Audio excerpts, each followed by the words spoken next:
Hey there, welcome into Fantasy Baseball today, and welcome to July. Frank Stampfl joined by Chris Towers. Today on the show, weekend waiver wire decisions, pitchers on the rise, Bryce Harper's power outage, getting lots of questions about that, the June leaders, and much more. Before we get started, please like this video and subscribe on YouTube if you haven't already.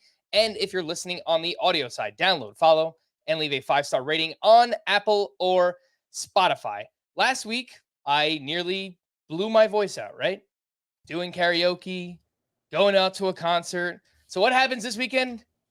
We do karaoke again, except this time we were celebrating Chris's almost birthday, and it was tons of fun. What's going on, Chris?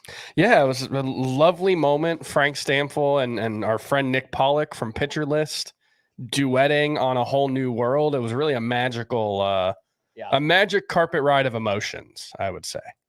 I didn't know what I was getting myself into there. I knew it was a Disney song. I didn't realize Nick wanted me to sing. You did well. You did well. The Jasmine. You were a great Jasmine.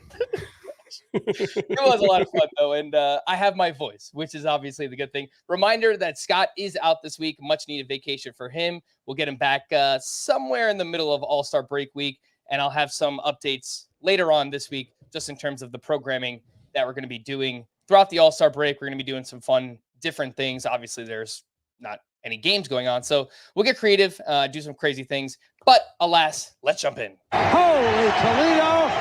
The element of surprise reigns supreme. Holy Toledo, Chris. You are up. Who would you like to highlight? Yeah, it's got to be Andrew Abbott, who it's been a fun ride for the fantasy community with him. He puts up these massive numbers in AA, very good in AAA, gets the call. And then is kind of underwhelming in his first 3 starts, and everyone's just kind of like, I don't know if this guy's any good. Well, 12 strikeouts, 1 walk against the Padres on Sunday. He now has 30 strikeouts to 4 walks over his past 3 starts. It's been a remarkable turnaround. It's funny, he didn't allow a single run in any of his first 3 starts. He's allowed at least 1 in 3 straight, and we're much bigger fans of the way he's pitching. And that's all to say that results sometimes don't matter as much as the process by which you get there. And also, just a reminder, something that I've tried to remind myself of multiple times over the past, couple of weeks, especially, is when we talk about young players, we should take care to not talk about them as if they are finished products or as if they are concrete things. When we say like Andrew Abbott after his first starts, well, he's not getting strikeouts and his walks are high and he's giving up a lot of fly balls and he just doesn't look very good. And it's like, but he's not a finished product and he can make steps and take steps and make improvements. And that's exactly what he's done. His changeup, I think today had 9 swinging strikes. He had a bunch of swinging strikes. Sorry, I'm trying to pull up the exact numbers. I wrote about it earlier. 8 on the changeup today. 8 on the changeup today, 3 on the sweeper, 6 on the curveball, 8 on the 4-seam fastball. That all looks really, really good. And it's the first time really where he's had like an elite swinging strike game where like everything came together. The overall swinging strike numbers on the pitches still aren't super impressive, but I think given the way he's pitched the last 3 starts, Andrew Abbott clearly looks like a must roster, no question, but probably a must start pitcher moving forward. There are things to be concerned about. He has a 20% fly ball or ground ball rate, which is, I don't think I've ever seen a pitcher have a 20% ground ball rate, even after 6 starts. I mean, that's a shockingly low number. And given that he plays half his games in the Great American Ballpark, which has made it tough for Nick Lodolo and Hunter Green to live up to expectations, I do think there's going to be regression coming for Andrew Abbott. But with the way he's missing bats over the past 3 starts, I think you got to be excited about the potential.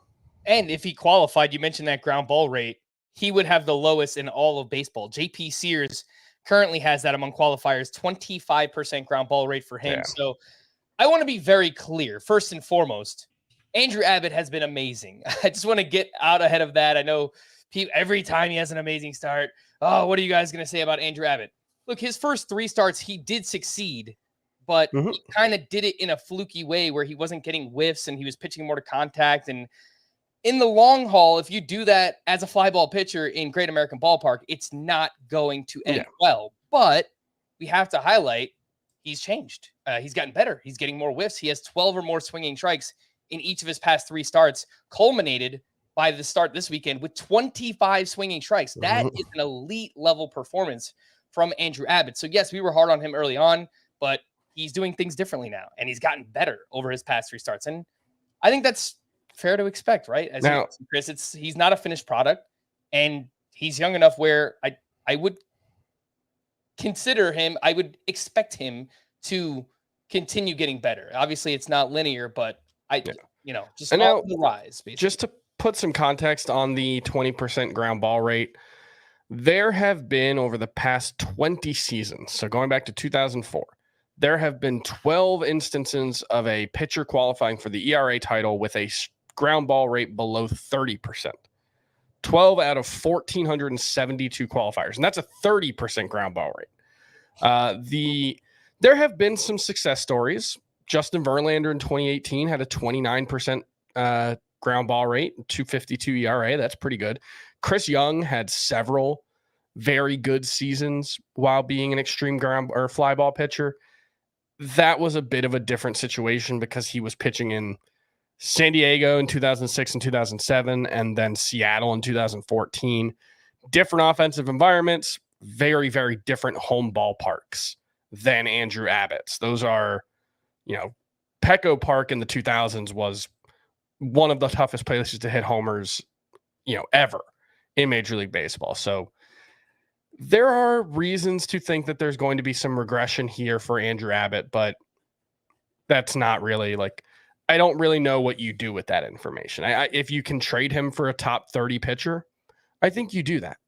If I could get Tyler Glasnow, Logan Gilbert, there was another guy I was thinking of earlier, but those kind of pitchers, guys who I think we have high expectations, high ceilings. Christian Javier was the other one. None of those guys are guarantees to be better than Andrew Abbott moving forward for various reasons, but they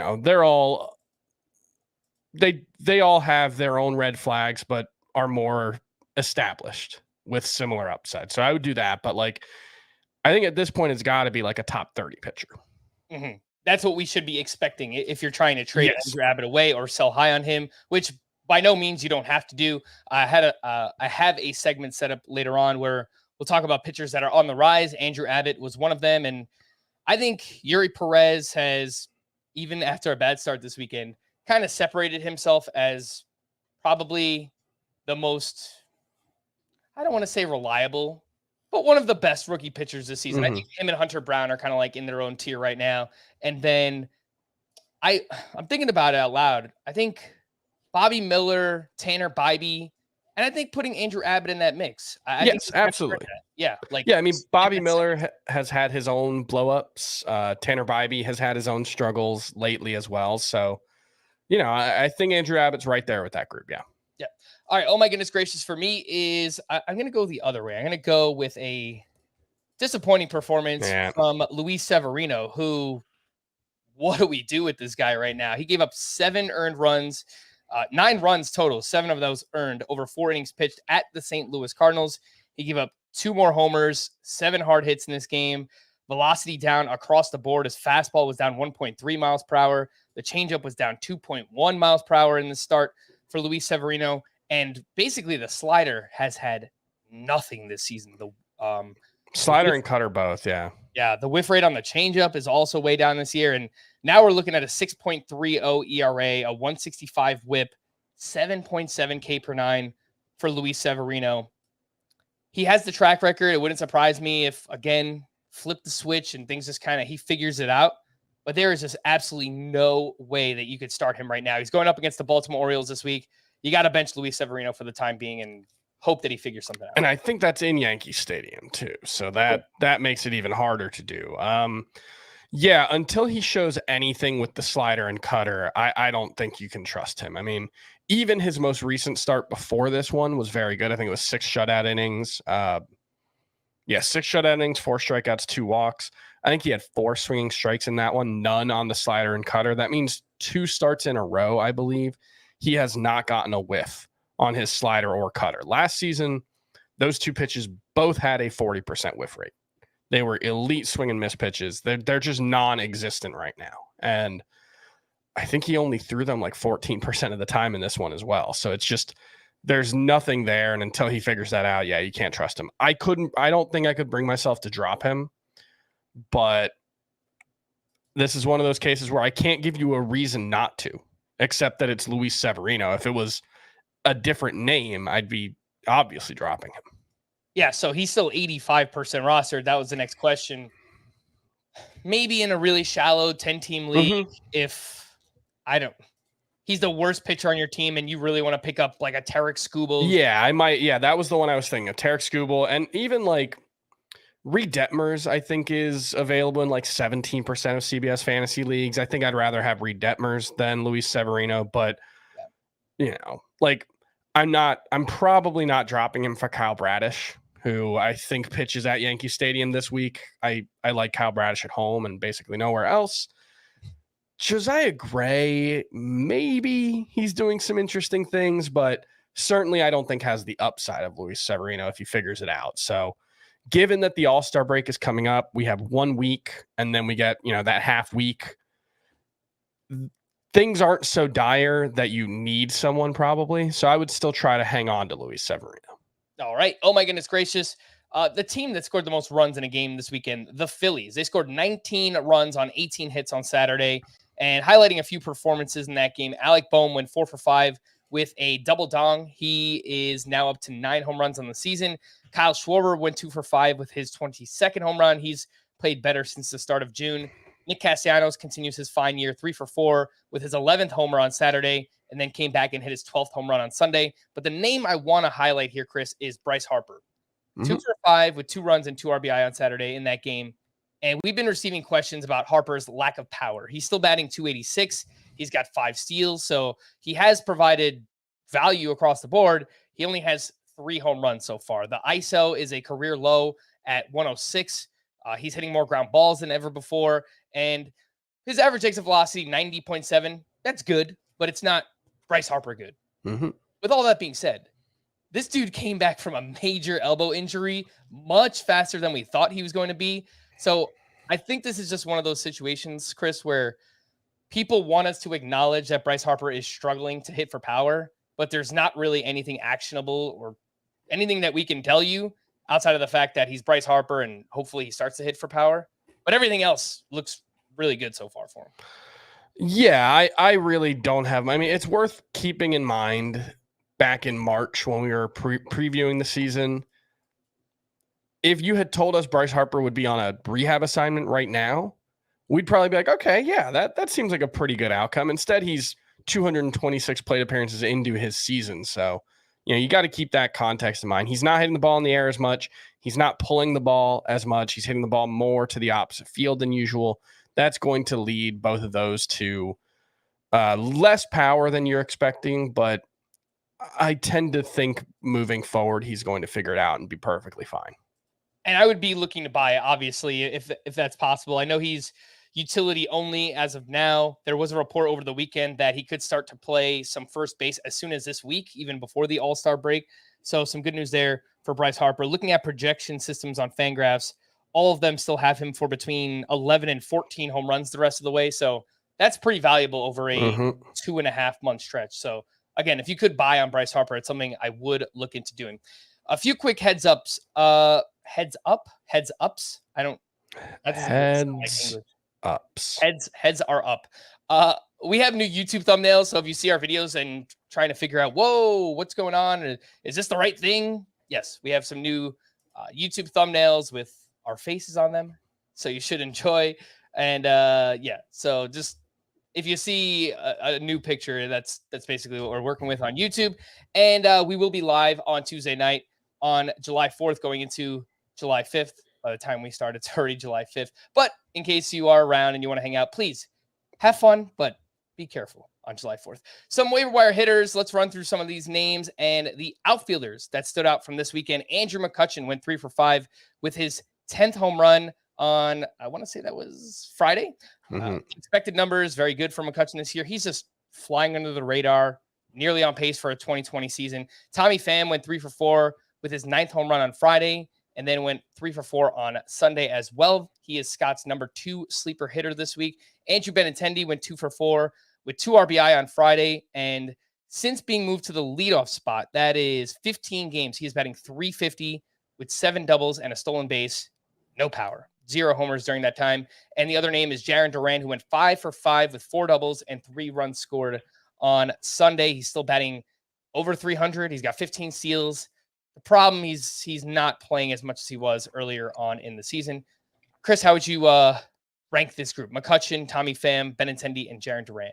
Yeah, I think Duran, I saw it was something like he started 16 of 24 games in the month of June or something. He's hit really well, but they're pretty much treating him like a platoon part-time player, and there's only so much value you can get out of that. I wish it was more, but other than that, I think I guess McCutchen and Pham are probably the top ones of this list. I added Benintendi in TGFBI because it was a 15-team league. I didn't really need outfield help, but it's like he should be rostered in a 15-team league, so I'll spend $11 out of a $1,000 budget on that. But I don't think any of these guys has particularly high upside. I think Tommy Pham is probably the one who has the most upside, just because I noticed today he's 5th in average exit velocity in the majors, which is incredible. And there was something with, a new type of contact lens that he's been wearing that maybe is helping him. I'm not sure if I believe that that's, fully to explain why he's been good, but he's been hot for a while now. Yep. I think I would put Tommy Pham at the top of this list, followed by Andrew McCutchen. McCutchen, more of a floor play at this point, but honestly, he's good regardless of format. As I mentioned, on pace for nearly 2020, and he's walking a ton, which helps in points leagues as well for McCutchen. And then I'll round it out. I think in a categories league, it's fine to go with Jarren Duran, but in a points league, deeper points league, whatever, probably would lean with Andrew Benintendi. 2 corner infielders from this weekend. Carlos Santana went 3 for 5 with his 9th home run on Friday. Chris, did you have a chance to watch Carlos Santana's dance before he got to home plate on that walk-off homer? Because it was amazing. I have not. And, obviously if you search Carlos Santana dance, you always, there's not a lot of, are you going to get the musician or the baseball player? You get the musician. So I didn't see that one yet. I'm watching it now. It's it's pretty impressive. Is he hitting the gritty? No, it was kind of okay. Yeah, that's fun. Oh, he came. Okay. I thought he was just doing like a little Jazz Chisholm, like, Euro step thing, and then it morphs into like a full on dance. That was fun. That was neat. Yeah. No, that was great stuff. Crazy moment too. I mean, I think it was 2 outs in the 9th inning, down by a runner on base, and he hits a 2-run walk off to win the game. Final batter of the game is just. I think he got to the river too.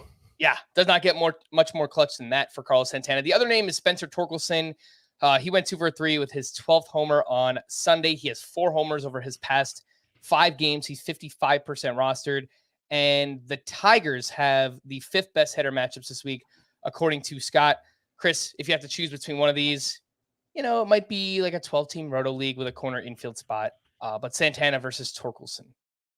I am pretty much trying to add Torkelson wherever he's available this week. He's gotten hot, had the 2-homer game on Thursday, I believe it was. And it's been a weird thing for him, really, including last season where he's really underperformed his expected stats. Last season, his expected stats were pretty rotten anyway, so we didn't care. But, this season, his actual WOBA is 303. His expected WOBA was 339. That's solidly above average, 257 XBA, 446 X slug. So I wonder what it is in his profile that's making him underperform, or if it's just some bad luck. He hits a lot of balls to the pull side, which is easier to defend, especially for a guy who's not necessarily particularly fleet of foot. But I think there's probably just some bad luck explaining this as well. So I think he's hot right now, obviously, and I think has a chance to have a pretty big second half. Yeah, I've talked about Torkelson a lot this year too. It feels like he's close. It's earlier on in the year, he was hitting for more contact. In June, he hit for a bunch of power, but I think it was below 200 batting average. If we could just get everything working together, I think we could see a big second half there for Spencer Torkelson. Two middle infielders from the weekend. Ezequiel Tovar went 2 for 4 with his 8th home run on Friday. And I meant to add this, but since the start of May, he has 8 homers and 4 steals. And I think he's batting something like 300 or close to it during that time. So Tovar, outside of a bad April, has really turned it on since the beginning of May. Yeah, Tovar's numbers since May 1st, if you just give it 162 game pace, 295 average, 93 runs, 25 homers, 100 RBI, 12 stolen bases. That's what we were hoping for. That's a really good player. Yeah. So that's very home heavy. I think there's like a 200 point OPS difference between home and road for him, but overall, I think he's been a lot better than we've given him credit for. And it was also a big weekend for Maikel Garcia, who I have mentioned a lot recently. He had 9 hits, 2 RBI, 2 steals. He went 4 for 4 on Sunday. He's now batting .292 on the season. He is 31% rostered. He has third base and shortstop eligibility. Chris, who would rather have Ezequiel Tovar or Maikel Garcia? Oh, Tovar for sure. The only thing with Garcia is just if you need speed. He's got a lot of it, 42 stolen bases in 142 games over the past, or between AA and AAA in his minor league career.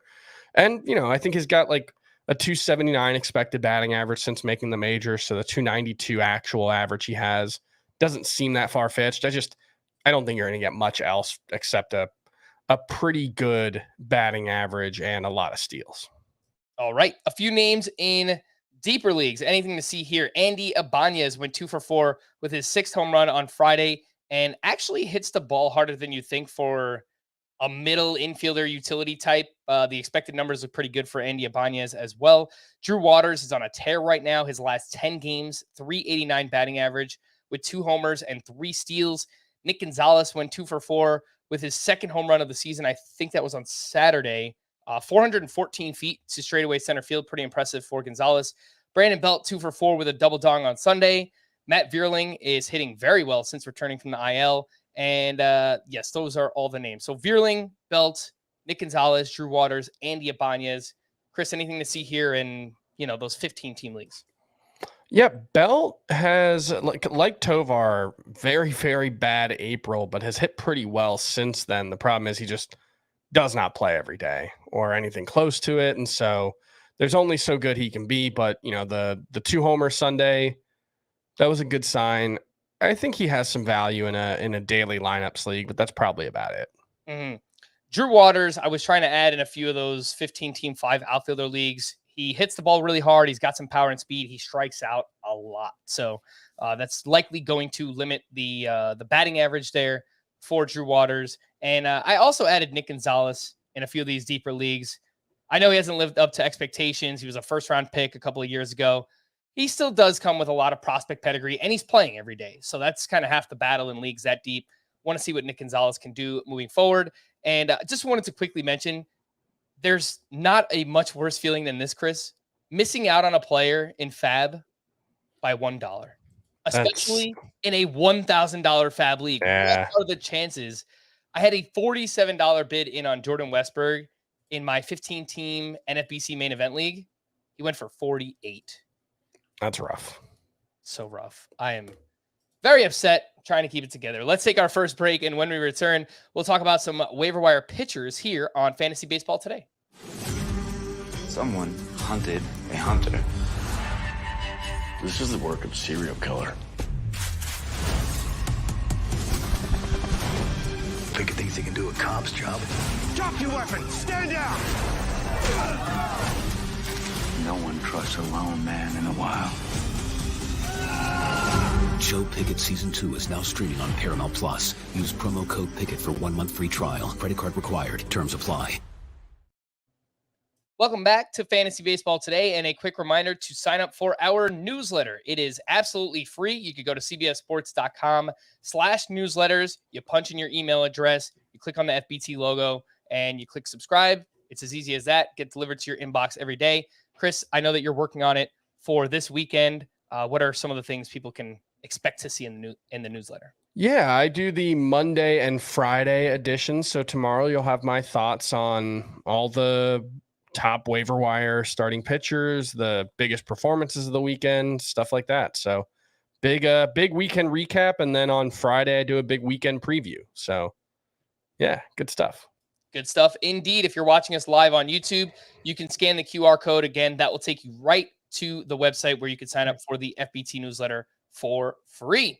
The waiver wire pitchers from the weekend. Let's start with the first group, which includes Kyle Bradish, who has allowed 2 earned runs or fewer in 4 straight games, pitching very well right now. Josiah Gray had a great start at the Phillies this weekend, 6 innings of 1-run ball with 8 strikeouts and 20 swinging strikes on 99 pitches.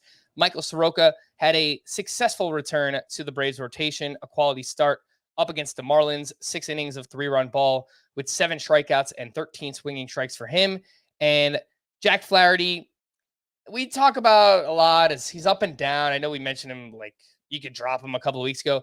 Few things in this start. He threw 6 shutout against the Yankees, and his velocity was up 1.6 miles per hour on the slider and 1.2 miles per hour on the curveball. So I don't think that this is a big priority, but it's something to watch moving forward. If that velocity stays up for Jack Flaherty, he might be able to get to another level that we haven't really seen this season. Chris, how would you rank this group? Kyle Bradish, Josiah Gray, Michael Soroka, and Jack Flaherty.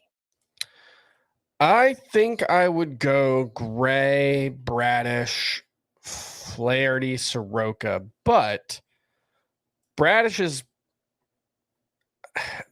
he's interesting kind of in that I think he's just a good pitcher at home. That's a really big ballpark in Baltimore now. Obviously, we know the impact that's had on offense there. And I think since the start of May, he has had a quality start in every home start that he's had. He's been really, really good at home. So it's the kind of thing where I think against bad matchups on the road, you don't touch him. But whenever he's at home, I think you probably just start him. And against, easier matchups on the road, I think he's fine. And, Jack Flaherty was that at home, the Jack Flaherty start that was in St. Louis? Yep. But it was against a Yankees lineup where the only player with an OPS over 800 in the Yankees lineup against Jack Flaherty was someone named Billy McKinney. The Yankees are a pretty good matchup right now for pitchers. So I wouldn't be surprised if Kyle Bradish struggled at Yankee Stadium. That's about as far as you can get from Baltimore, not geographically, but in terms of, home run prevention. But I think he's an okay start this week. All right. And with Josiah Gray, just wanted to point out with him, he threw 6 different pitches between 7% and 25% in this start. And I read recently that Josiah Gray referred to Yu Darvish's ability to throw all these different kind of pitches. And it seems like he's kind of motivated by that right now, and he's trying to do something similar. And his past, I think it's 2 starts, they've looked pretty good for Josiah Gray. So a name to watch. He's going up against the Reds this week. That Reds lineup is obviously on fire. So maybe you don't trust the matchup, but not a bad pitcher to just hold on to and play in the right spots. Waiver wire pitchers part 2. Aaron Savali has allowed 2 earned runs or fewer in 5 of 6 starts since returning from the IL. He was at the Cubs on Sunday, 6 innings of 1-run ball with 2 strikeouts and 13 swinging strikes. Seth Lugo had a strong start at the Reds, 6 innings, 1 unearned run with 6 strikeouts to 0 walks. Brady Singer has allowed 2 earned runs or fewer in 5 of his past 7 starts. I know this is kind of gross. His ERA is well over 5, but if you look at his last 7 starts, Brady Singer has a 3.12 ERA and a 1.30 WHIP, for whatever it's worth. And Graham Ashcraft turned in his first quality start since May 2nd. He was facing the Padres this weekend. 6 2/3, 1 run allowed, 7 strikeouts. Over what really stood out, 18 swinging strikes for Graham Ashcraft. Chris, These are slightly deeper league options. Ashcraft, Brady Singer, Seth Lugo, Aaron Savali. Anything to see with this group? Yeah, no. Lugo is by far the most interesting of this group. He's got a 3.53 FIP for the season with a 3.59 ERA. He's got a matchup against the Angels this week, and I think this is all a group of pitchers that you worry most about the next game. And the matchup against the Angels, it's not a good one. I wouldn't love using him, but if I had to, it's not terrible. But yeah, I'm not particularly interested in any of this group.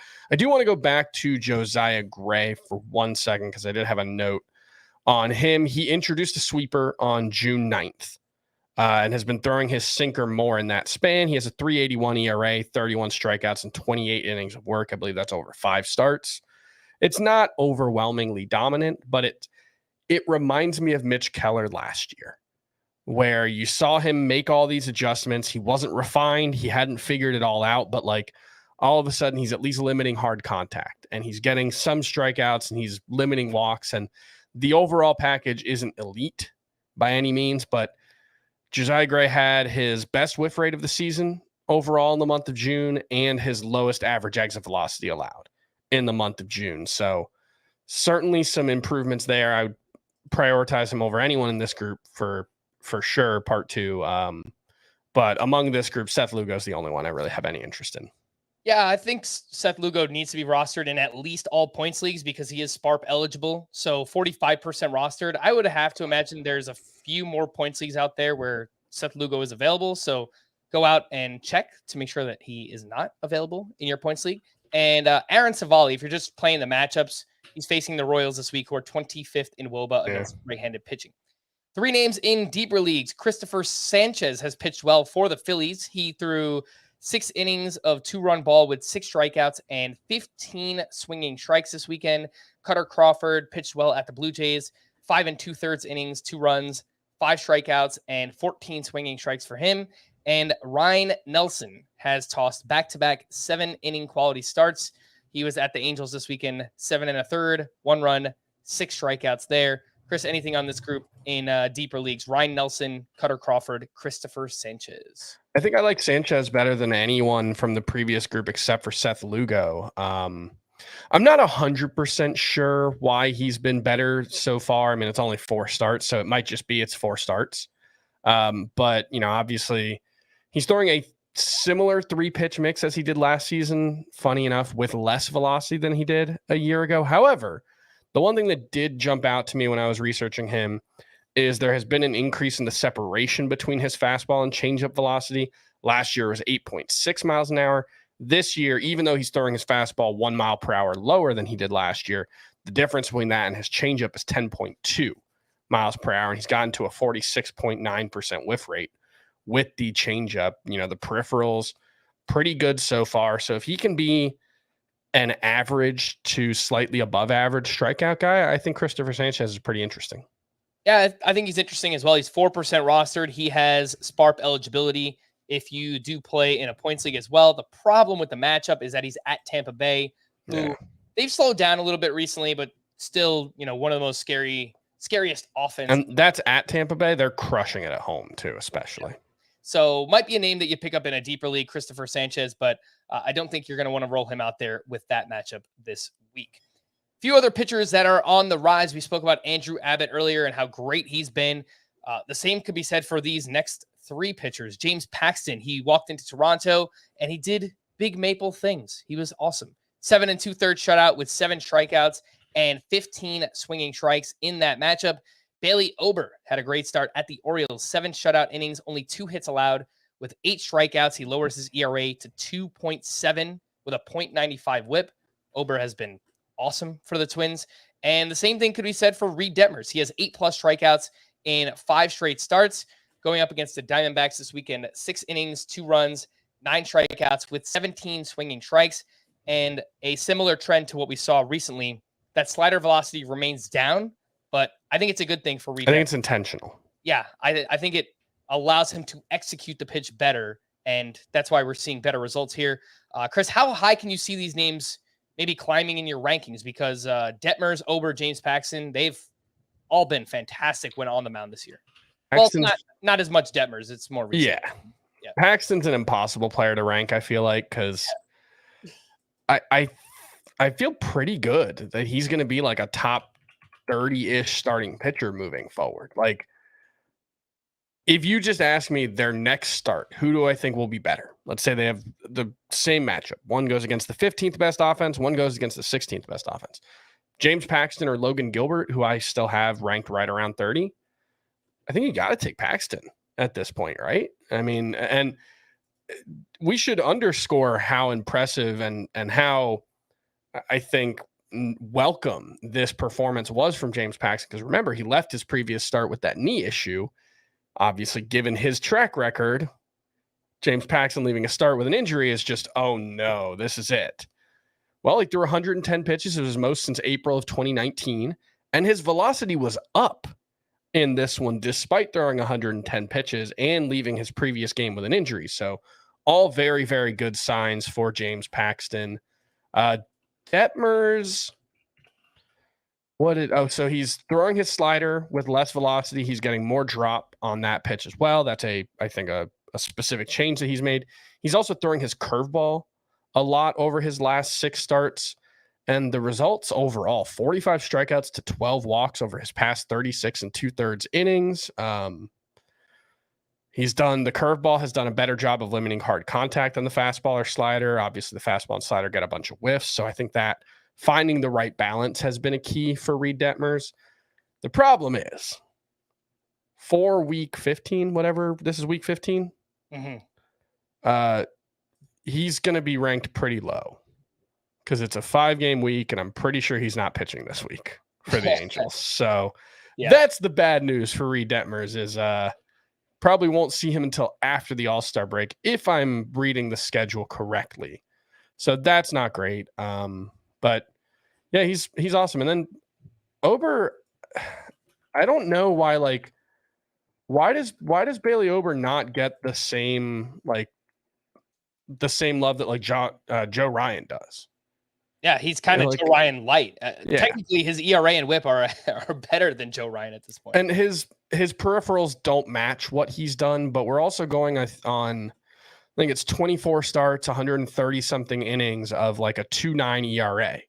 Dating back to the end of last season. The stuff doesn't necessarily rate out super well, but when you're 6'9" and you've got a long delivery, he delivers the ball closer to home plate than basically any other pitcher in baseball, which makes for an uncomfortable experience for hitters. Yeah, I'm looking at my rankings now. I have Bailey Ober at SP 50. Yeah, I've had him way too low, so I'm also guilty of this. Yeah, there's no excuse. I mean, there's no reason why he shouldn't be ranked inside it. I mean, the top 45 at least, maybe even the top 40 starting pitchers. Why should he be behind Lance Lynn?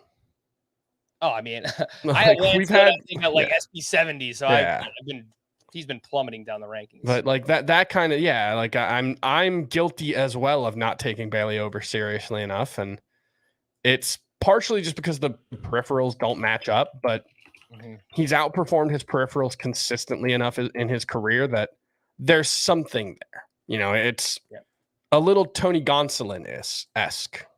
Yeah. And so my pitcher rankings, 39 to 43, Yuri Perez, John Gray, Bryce Elder, Tyler Wells, James Paxton. Bailey Ober, I'm moving him into that group. He absolutely should be part of that group moving forward. He's been really, really good this season. Let's hit some news and notes before we get to our final break. And the big news this weekend was that Shane McClanahan was pulled again on Friday with back tightness, and he was placed on the IL Saturday. No timetable for his return. Speculating. I think normally it's like the default is 4 weeks, like 4 to 6 weeks. I hope it's not that long for Shane McClanahan, but I think the Rays are going to play it pretty cautiously with him going into the second half here. Corbin Carroll did not start any of the Diamondbacks 3 games this weekend because of a shoulder injury. And Scott and I expressed some concern about this on Friday's podcast because this is the same shoulder that Corbin Carroll had surgery on in the past. So it is pretty scary. He appeared as a pinch hitter on Sunday, which makes me believe, all right, maybe he'll be back in the lineup Tuesday, but it's pretty scary. It's pretty scary there for Corbin Carroll. Aaron Judge played catch in the outfield Friday, the third straight day of on-field work for Judge. He's been out since early June with a ligament tear in his right big toe and remains without a timetable. We had a trade this weekend. The Rangers acquired Aroldis Chapman for pitcher Cole Reagans and outfielder Rony Cabrera. Aroldis Chapman has been very good this season, a 2.45 ERA, a 1.23 whip, 16.3 K per nine, 17.8% swinging strike rate. But Chris, I believe Will Smith will remain as the Rangers closer because A, his numbers have also been very good, and B, he has a long history of working with Bruce Bochy. I don't really see a reason for him to lose his job. Yeah, I think that's the biggest thing. He's got to lose his job. But that being said, he's going from one of the worst teams in baseball to one of the best. Aroldis Chapman is. So now it's if something happens to the guy ahead of him, I mean, he might be a top 8 closer. Whereas before, it's probably more like in the teens, given how bad the Royals are. Yeah, and if you do play in any saves plus hold leagues, Aroldis Chapman is 32% rostered. And again, going to a better team, as many strikeouts as he gets, the ratios, he absolutely should be rostered in all saves plus hold leagues moving forward. That is Aroldis Chapman. Carlos Rodon threw 3 2/3 scoreless innings in his rehab outing on Saturday and appears set to make his Yankee debut this Friday against the Chicago Cubs. Chris, would you dare start Carlos Rodon in his first start out? I probably wouldn't. It's similar to Tarek Skubal, who is expected to make his debut this week as well. I probably feel a little better about Skubal in his first start back just because he's made more of those rehab appearances. But, Rodon threw 58 pitches in his last rehab start. I could see him getting up to like 80-ish in this one. And look, I mean, Carlos Rodon, when he's rolling, he could go 6-7 innings with 9 strikeouts over 80 pitches. It's just the likelier outcome is 5 innings or 4 innings. So I would try to steer clear, but obviously I expect him to be very good after the All-Star break. Yeah, I was thinking 70 to 75 pitches for Rodon or 5 innings, whatever happens first. I don't think the Yankees are going to push him very much in his first start back. The only league where I have him is in a 15-team league, so I think I'm actually starting him. But yeah, if you play in a 12-teamer, you might want to just play it safe. Carlos Rodon's first game back. Brandon Woodruff will delay his next bullpen sessions as he hasn't been recovering as well as the Brewers would like. He's been out since April with a shoulder strain. Framber Valdez did not make his scheduled start on Sunday due to a sprained ankle, and we're not entirely sure about this week either. Let's say we don't get any information by the time lineups lock on Monday. Chris, would you bench Framber Valdez and play it safe? Yeah, that's the direction I'm leaning. Yeah.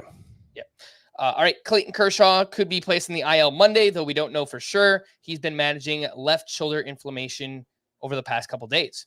Jazz Chisholm was removed Sunday due to left oblique soreness. He's day-to-day until we learn more, but obliques are very tricky, Chris. It would not surprise me if, at the least, Jazz misses a couple of games. At most, he's back on the IL. Yeah, I'd be surprised if he wasn't on the IL. That listening to Skip Schumacher after the game. Skip Shoemaker? I think it's Schumacher. It was, obviously, quote, we're very concerned anytime someone gets hurt during a swing, and obliques obviously are especially tricky. So I think the median outcome is IL stint, and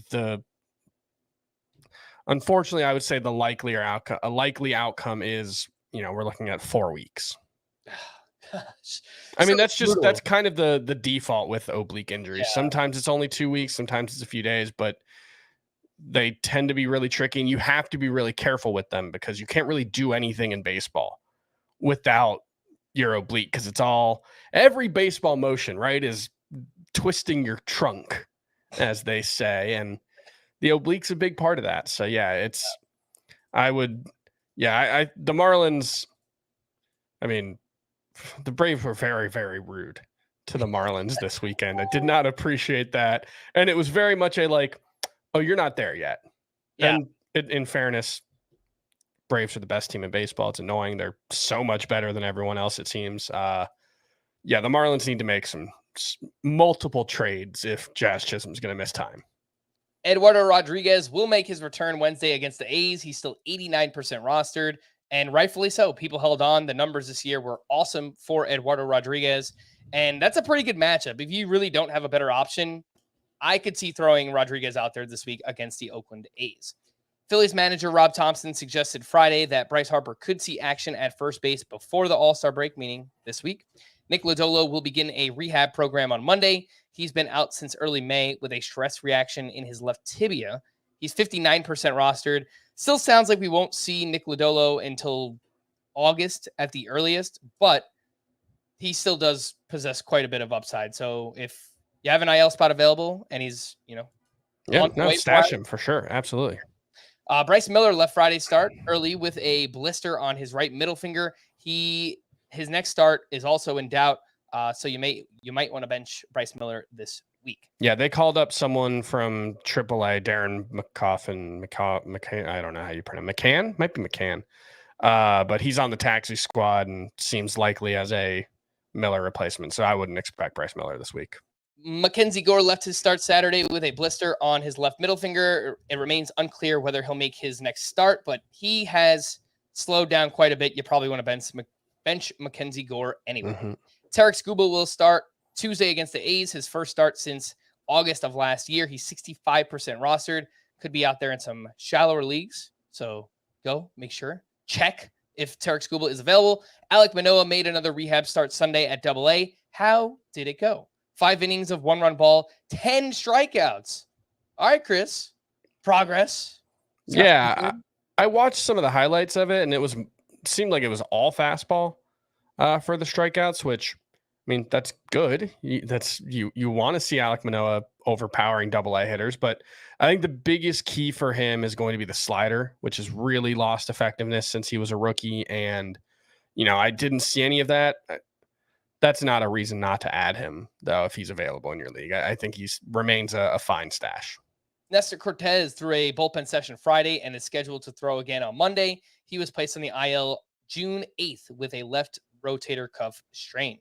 Chris Bryant made his return Friday, which originally I thought it would be bad news for Nolan Jones. He didn't play each of the past 2 games, both against right-handed pitching.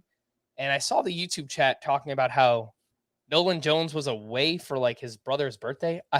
I did not fact check this. I don't know how real it is or not. I hope it's real because I don't want Nolan Jones to lose playing time. But I don't see anything. And look, via Thomas Harding, Nolan Jones missed Saturday and Sunday to be the best man at his brother's wedding. Oh, okay.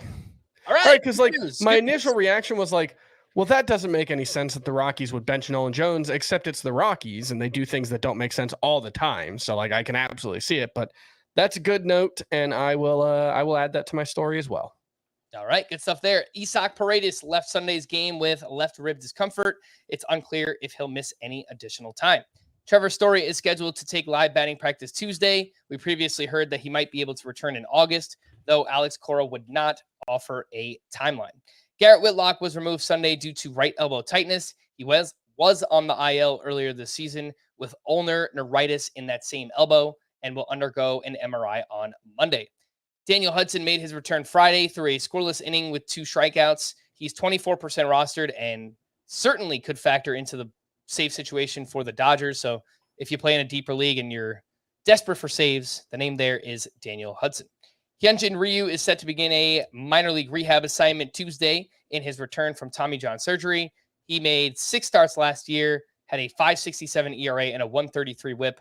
Chris, do you have any deep league interest in Hyunjin Ryu? This is one that I'm going to have to see. He really hasn't been particularly useful since 2020. Correct. Oh, I'd be passing on that one. Mason Miller was transferred to the 60-day IL. He resumed throwing earlier in June, but we haven't heard much since then. Miller has been out since May with a UCL sprain. Brandon Pfaadt was optioned back to AAA after his rough start Thursday against the Rays. Pavin Smith was also optioned back to AAA. Kyle Lewis was recalled, and he's just a name to watch in deeper leagues to see if he gets consistent playing time because obviously that Diamondbacks lineup is really, really good. The Astros optioned Ronel Blanco back to AAA, and names that went to the IL this weekend, Royce Lewis with a left oblique strain. Jose Miranda was recalled, and in case you were wondering, Miranda has been pretty mediocre in the minors, so I don't think there is much of a priority there with him. Brandon Drury went to the IL with a left shoulder contusion. Michael Kopech with right shoulder inflammation. That one sounds like they're just trying to limit his innings going into the All-Star break. Ji-Hwan Bae with an ankle injury, and James Caprillion with a right shoulder strain. Do want to go back just for Daniel Hudson real quick. I don't think you should add him yet, but he was definitely someone who was in the mix for saves before his timeline got pushed back for his torn ACL. So, it might be a situation where if he shows he's good in a couple of weeks, the Dodgers could end up giving him some chances and just kind of use Bruce Darger-Adderall and Evan Phillips in a more flexible role. So that's more of a keep an eye on, but there could be some significant second half value there. I saw he was available in one of my 15-team leagues, and he went for $13 out of $1,000 budget. So a pretty small bid, 1 to 1.5%. But again, that's a deeper league where everyone's desperate for saves. So I could see adding Daniel Hudson in a league like that. Let's take our final break. And when we return, quickly run through some of the June stat leaders, some other leftovers. We'll do that here on Fantasy Baseball Today. Come and get it. So much new beaners. So when are you going to put those needles in? Ow, my back. So much new butthead. Yeah, baby. Parenthood is cool. I now pronounce you husband and husband. This is the happiest day of my life. So many all new reasons. Hail, dimwitted earthling. To stay on the couch. Let the games begin. An all new season of Beavis and Butthead now streaming exclusively on Paramount Plus. Use promo code Nachos for 1 month free. Big thanks to everybody watching us live. We do appreciate you being here late on a Sunday evening, Monday morning, holiday weekend. So we appreciate you hanging out, spending the time with us. Make sure to like this video and subscribe on YouTube if you haven't already. Let's get into the June leaders here and quickly run through some of the hitting stats. Batting average for the month of June. No surprise, it was Luis Arraez with a .406 batting average. Shohei Ohtani was second at .394, and get used to that name because you're going to hear it a lot. Home runs leader in the month of June, Shohei Ohtani with 15. No surprise. Luis Robert and Matt Olson were each tied with 11 home runs. Second place for the month. Matt Olson, by the way, has 4 straight multi-hit games, including going 4 for 5 with a double dong on Friday. He's now up to 28 home runs on the season. Your runs leader in June, you might have thought, oh, it's got to be Shohei Ohtani. Wrong. Another player who is red hot, Ketel Marte, had 30 runs in 25 games played. Shohei Ohtani was your RBI leader in June, 29 RBI. Corey Seager and Matt Olson had 25 each. And your steals leader, Ronald Acuna, had 14 in the month. He also hit .356 with 9 homers. This guy is a machine. He does not stop. This weekend for Acuna, 5 hits, 2 homers, 3 steals.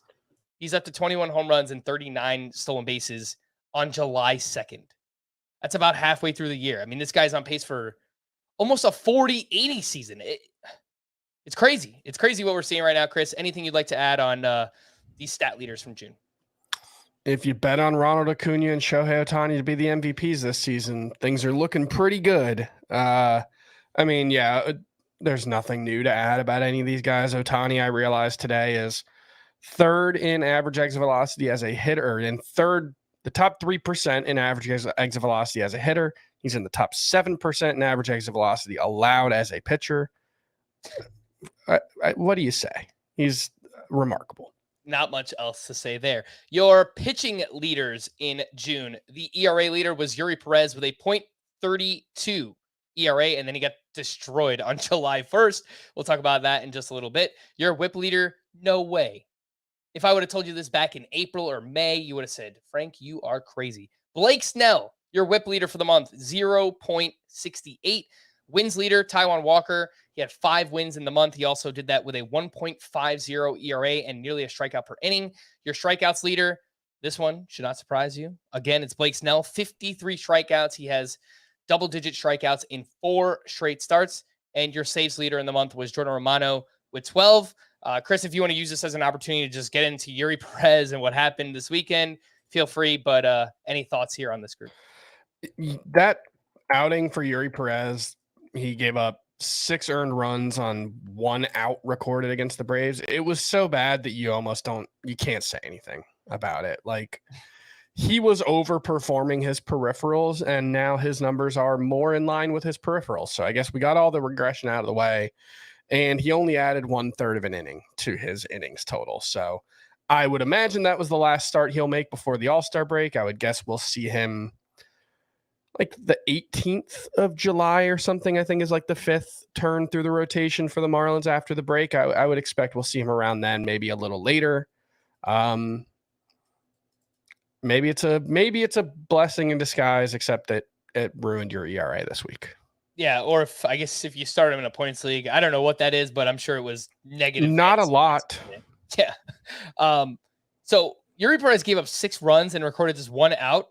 His numbers after the start: 2.47 ERA and a 1.12 WHIP. It's just he was that good where he could afford to have a truly awful start and still have amazing overall numbers this season.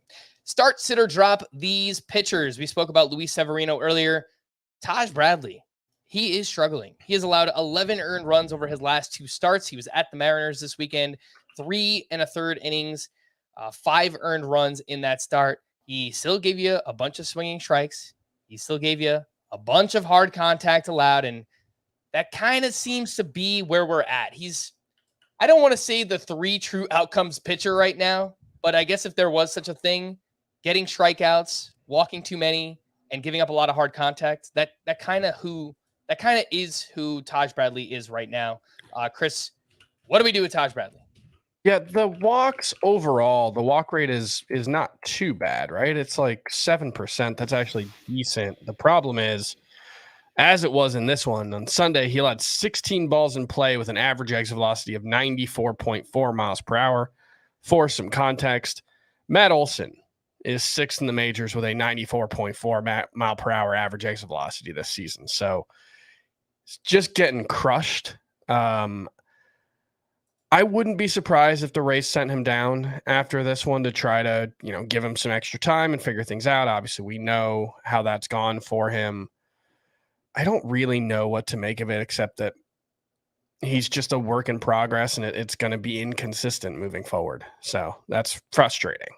There's definitely talent there. I mean, his last 2 starts, I think he's given up 12 earned runs, 11 earned runs in his last 2 starts. The 2 starts before that, 3 earned runs with 19 strikeouts. So it's like, it would be one thing if he could just pick one lane, but it seems like it's just all or nothing with Taj Bradley all season. Yeah. He's facing the Braves this week. It goes without saying. I mean, you absolutely cannot start him. Chris, would you consider dropping Taj Bradley? He's 88% rostered. I wouldn't be opposed to it if Reed Detmers was out there. I think I'd add Reed Detmers. I can't really think of the other waiver wire guys we talked about, Kyle Bradish, Josiah Gray, and to be clear, Reed Detmers is not actually a waiver wire guy. I wouldn't necessarily add maybe Josiah Gray for Taj Bradley, but I think Bradley has more upside. All right. Other pitching standouts from the weekend. Pitching standouts, part 1, Justin Steele. A strong start up against the Guardians, 6 1/3 shutout innings with 6 strikeouts for him. Nathan Eovaldi's velocity bounced back on Saturday against the Houston Astros. He threw 7 shutout with 5 strikeouts there. Corbin Burns, a strong bounce back performance at the Pirates where he took a no-hitter into the 6th inning of that game. And Justin Verlander put together one of his better starts of the season facing the Giants. 7 innings, 1 unearned run with 6 strikeouts and 15 swinging strikes. Chris, anything to add on Verlander, Burns, Eovaldi, and Justin Steele? Eovaldi ended June with a 3.77 ERA and less than a strikeout per inning. I think that's a reasonable expectation moving forward for him, which would still make him a very, very useful, very good fantasy pitcher. But I don't think he's an ace. I've been pretty consistent about that, and I think moving forward, I expect more like a mid-ish 3s ERA.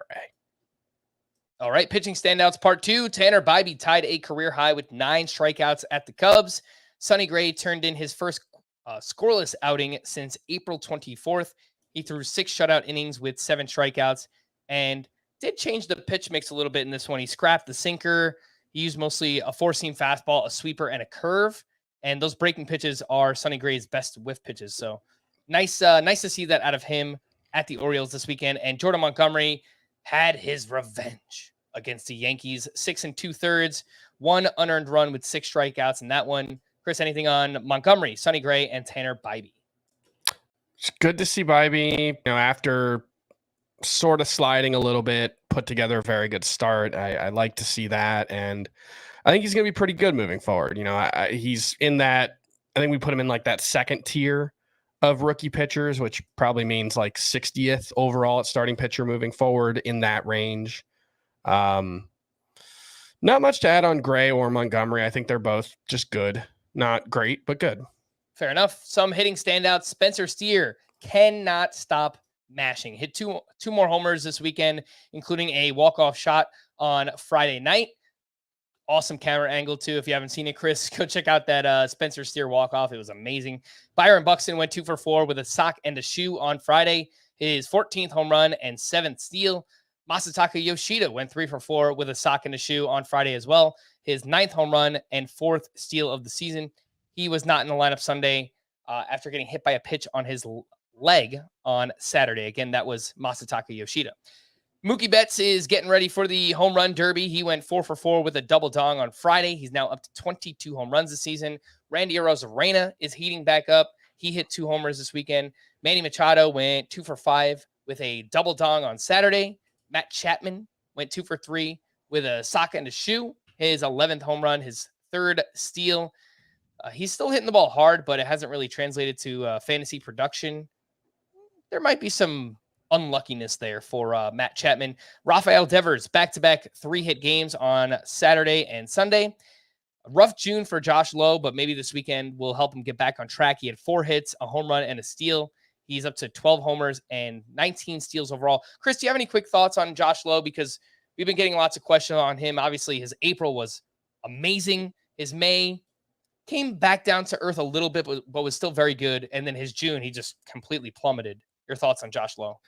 It's sort of similar to my thoughts on Jared Kelenic, where what we wanted to see from him to start the season was, does he have anything? Can he be a major league caliber player? And he answered that emphatically. And then it becomes, what does it look like when the adjustments come? And in both cases, I think the adjustments have exposed some stuff for them. And in Josh Lowe's case in particular, what makes it really difficult is he just doesn't play against lefties. 28 plate appearances against lefties all season. So even when things are going well, there's only so much he brings to the table. So I think he's someone I want around in a roto league, but in head-to-head points league, I think he's pretty fringy. Again, that is Josh Lowe. And the last note here, Andres Jimenez went 2 for 4 with a sock and a shoe on Sunday evening. His 6th home run and 10th steal. And he's been better. His last 29 games, Andres Jimenez is batting .291 with 3 homers and 3 steals. So hopefully something he can carry over into the second half as well.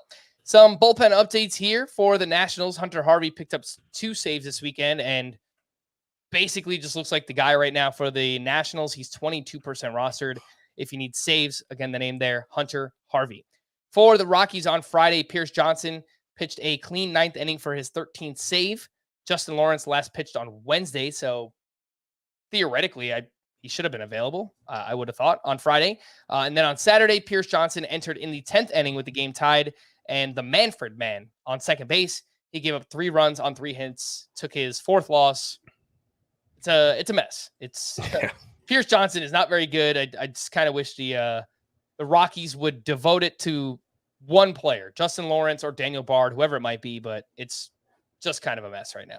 For the Oakland A's on Friday, Trevor May recorded the final 4 outs for his 5th save. For the Mets on Saturday, one day after David Robertson blew the game, Adam Ottavino pitched a clean 9th inning for his 6th save. And then on Sunday, Adam Ottavino pitched the 8th, and the Mets tacked on a few more runs in the 9th.